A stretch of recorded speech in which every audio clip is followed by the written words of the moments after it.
নমস্কার বন্ধুরা, আপনারা সবাই নিশ্চয়ই ভালো আছেন। রিঙ্কু রান্নাঘরে আপনাদের সবাইকে স্বাগত।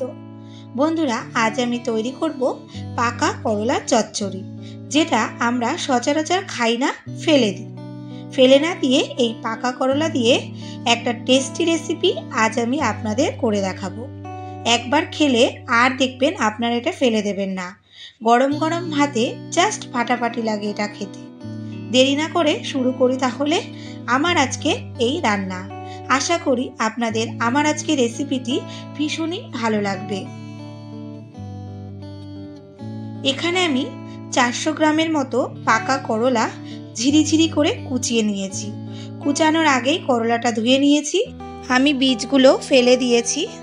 আপনারা চাইলে বীজ সহ রান্না করতে পারেন। সাথে নিয়েছি দুটো মাঝারি সাইজের আলু দিয়ে খেতে ভালো লাগে তাই আমি দিচ্ছি। আপনারা চাইলে আলু ছাড়াও এটা করতে পারেন।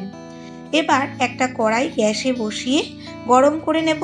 হালকা গরম হলে সামান্য সাদা তেল দিয়ে 1 মুঠো চীনাবাদাম ভেজে নিচ্ছি। একেবারে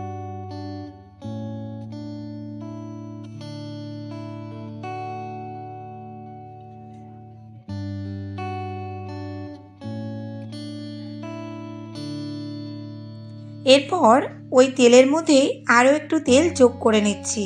তারপর বেশ ভালো করে তেল গরম করে নিয়ে গ্যাসের ফ্লেমটা একটু কমিয়ে দিয়ে ফোড়নে দিচ্ছি দুটো শুকনো লঙ্কা। লঙ্কাগুলো একটু চিড়ে দিচ্ছি।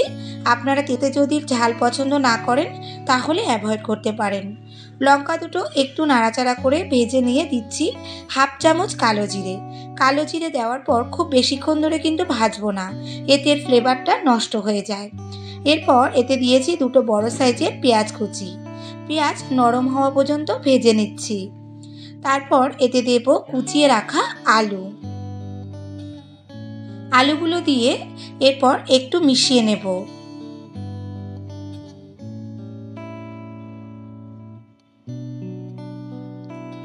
এখন এতে দেব স্বাদ অনুযায়ী লবণ, 1/2 চা চামচ হলুদ, দিচ্ছি 1/2 চা চামচ লঙ্কার গুঁড়ো। এখন সব একসাথে মিশিয়ে আলুগুলো ভেজে নেব। আলুগুলো আগে ভেজে নিচ্ছি কারণ বন্ধুরা, পাকা করলা যেহেতু ওটা কিন্তু সেদ্ধ হতে বেশি সময় নেয় না। আলু প্রায় 80% মতো ভেজে নিয়েছি।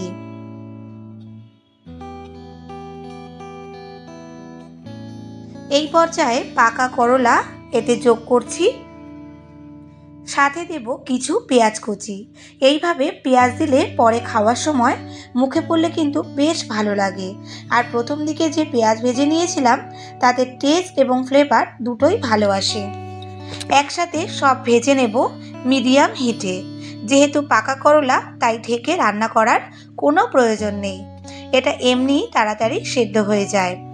বারে বারে নাড়াচাড়া করে ভেজে নিচ্ছি।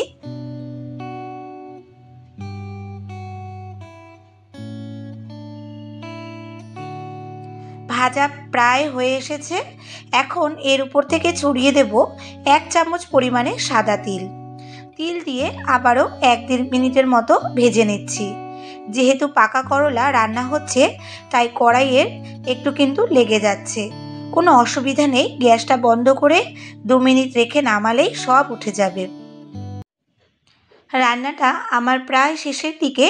চচ্চড়ি থেকে যখন তেল ছাড়া শুরু করবে তখন অ্যাড করে নেব ভেজে রাখা চীনাবাদাম ও 1/2 চামচ ভাজা ধনে গুঁড়ো। সব এখন একসাথে মিশিয়ে নিয়ে 30 সেকেন্ডের মতো রান্না করলেই তৈরি পাকা করলার চচ্চড়ি।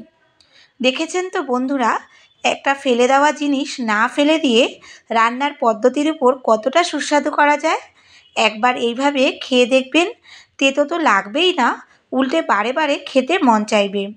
আশা করি আপনাদের আমার আজকে রান্না ভীষণই ভালো লেগেছে। ভালো লাগলে একটা লাইক করে দেবেন, সাথে শেয়ার করে দিন আপনার পরিজনদের কাছে। আর কমেন্টে আপনাদের মতামত জানাতে কিন্তু একদমই ভুলবেন না। আর যারা এখনও আমার চ্যানেলটি সাবস্ক্রাইব করেননি তাদের রিকোয়েস্ট করব আমার চ্যানেলটি সাবস্ক্রাইব করে আমার পাশে থাকবে। সাথে পাশে থাকা বেল আইকনটি ক্লিক করে দেবেন যাতে আমার পরবর্তী ভিডিওর নোটিফিকেশানটি আপনার কাছে সবার আগে পৌঁছে যায়। এখন তাহলে আসি বন্ধুরা, টাটা।